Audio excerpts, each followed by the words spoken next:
തിരുവനന്തപുരത്തെ BJP. കൗൺസിലറുടെ ആത്മഹത്യയിൽ society സെക്രട്ടറിയെ ചോദ്യം ചെയ്ത് പോലീസ്. വായ്പ തിരിച്ചടയ്ക്കാത്തവരിൽ ബി.ജെ.പി. കൗൺസിലർമാരും ഉള്ളതായി സെക്രട്ടറി നീലിമ ആർ കുറുപ്പിൻ്റെ മൊഴി. സൊസൈറ്റി റിക്കവറി നടപടികളിലേക്ക് പോകാത്ത എന്തെന്ന ചോദ്യത്തിന് മറുപടിയില്ല. നീലിമയെ വീണ്ടും വിളിച്ചു വരുത്തി ചോദ്യം ചെയ്യുമെന്ന് അന്വേഷണ സംഘം അറിയിച്ചു.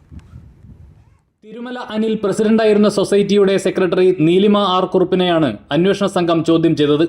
വായ്പ തിരിച്ചടക്കാത്തവരിൽ ബി.ജെ.പി. കൗൺസിലർമാർ വരെ ഉള്ളതായി സെക്രട്ടറി മൊഴി നൽകി. വായ്പയെടുത്തവർ തിരിച്ചടക്കാത്തത് സൊസൈറ്റിയെ പ്രതിസന്ധിയിലാക്കി. ഈ സാമ്പത്തിക ബാധ്യത അനിലിനെ ഏറെ പ്രയാസപ്പെടുത്തിയിരുന്നെന്നും നീലിമ ആർ കുറുപ്പ് അന്വേഷണ സംഘത്തിന് മുൻപാകെ സമ്മതിച്ചു. അനിലിന്റെ മരണത്തിന് പിന്നാലെ പല ചോദ്യങ്ങൾക്കും ബി.ജെ.പി. ജില്ലാ സംസ്ഥാന നേതൃത്വത്തിന് ഉത്തരമില്ലായിരുന്നു. സമാനമായ നിലയിൽ പല നിർണായക ചോദ്യങ്ങൾക്കും സെക്രട്ടറിക്കും മറുപടിയുണ്ടായില്ല. പലരും ദീർഘകാലമായി വായ്പ തിരിച്ചടക്കാതിരുന്നിട്ടും സൊസൈറ്റി റിക്കവറി നടപടികളിലേക്ക് പോകാത്തത് എന്തുകൊണ്ടെന്ന് അന്വേഷണ സംഘം ചോദിച്ചു. എന്നാൽ ഇത്തരം ചോദ്യങ്ങൾക്ക് സെക്രട്ടറി മറുപടി നൽകിയില്ല.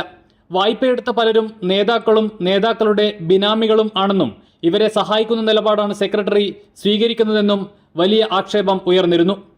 വിശദമായ ചോദ്യം ചെയ്യലിനായി സെക്രട്ടറിയെ വീണ്ടും വിളിച്ചു വരുത്തുമെന്ന് പോലീസ് അറിയിച്ചു.